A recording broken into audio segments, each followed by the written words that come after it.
Hello everybody, Bernice here. I just want to follow up on that video that I posted about me purchasing property and houses in the 70s. Well, I want to tell you about how I got my first house. Now the first house was in 1975, $23,000, 2 bedrooms, 1 bath. I was 29 years old. Didn't have no kids. I wasn't married at that time. I was just single. 23,000, 2 bedrooms, 1 bath. I was 29 years old. Let me show you a photo, a little snapshot of me standing in front of my house as I did my first purchase, my first house. I was so proud. That's me right there. That's me, a younger me, 1975, 29 years old. But let me tell you, I didn't quite qualify as income to get the house, but I was working with a really, really great broker.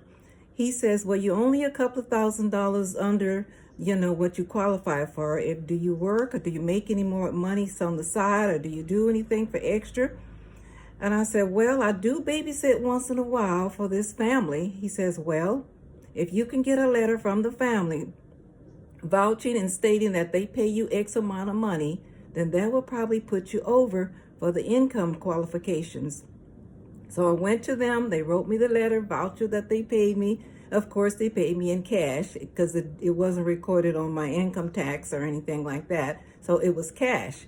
But they wrote the letter. I gave it to the broker. He gave it to the mortgage company or the banker or the finance company, whoever was financing the property. They accepted it. And back in the 70s, they didn't scrutinize you as much, put you to the third degree.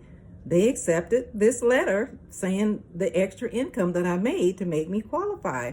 So I was able to get the house.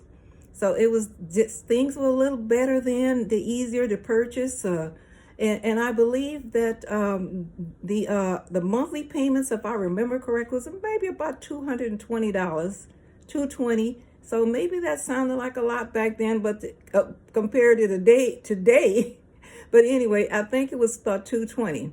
But anyway, that's how I qualified to get it, just by this extra letter. The lenders accepted it, and that was it. That they don't do that these days, but that's how I got that house. I want to tell you how I got my second house. Is even more amazing, but I got to tell you on another video. It is really amazing how I got that second house, but let me do another video.